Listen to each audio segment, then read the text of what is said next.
another 95. Another 95 theses for another Reformation.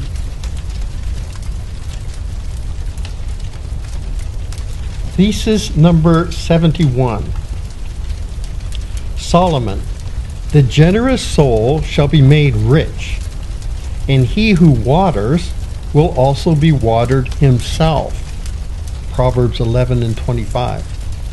Since God replenishes, it costs nothing to give. It costs nothing to give little, and it costs nothing to give much. If generosity makes a man rich, what does stinginess make him?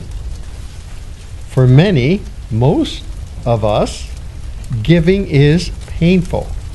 And because it's so painful, we steer away from it. This to our own injury. One antidote to pain caused by giving is giving.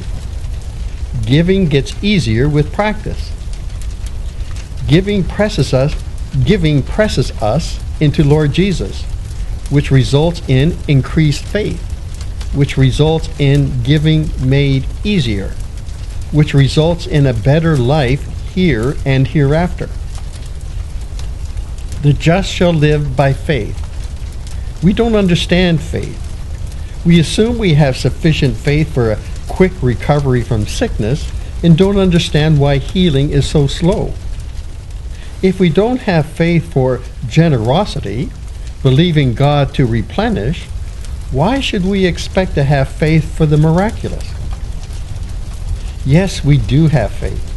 What we want is more. And we do give.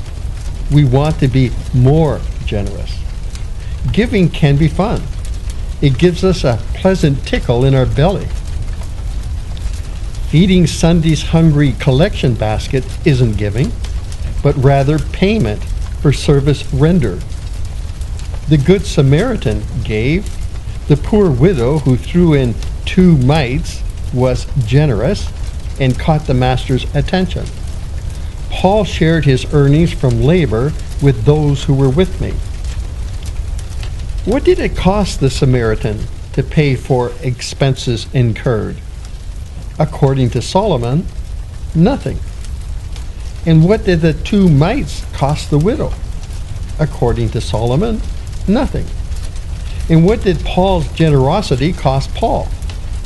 According to Solomon, nothing. And what will generosity cost us? Nothing. We may get recompensed here or up there, probably both, but restitution is certain. And not just restitution, but restitution plus. That's a big, fat plus. A young man foolishly lost his house and incurred debt, bringing hardship to his family. He wrote in his Bible, "I will give myself out of debt." He gave himself out of debt and back into a house of their own. Another antidote for pain caused by giving is gazing.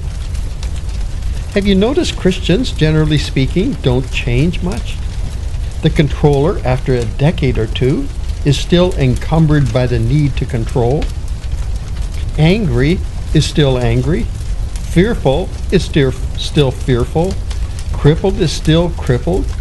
Talkative is still talkative. Braggart still brags. Timid is still timid. And cheap is still cheap. We don't change much because we don't gaze much. Cheap won't get far, at least not near as far as he would if he were not so stingy. Much good works will not be accomplished because of his crippling unbelief. Gazing upon the Lord Jesus Christ with a steady, or at least a frequent, gaze is the answer to every problem man has invented. Pursuing Christ religiously is not religion, it is wisdom. Our eternal future will be determined by our quality of gazing.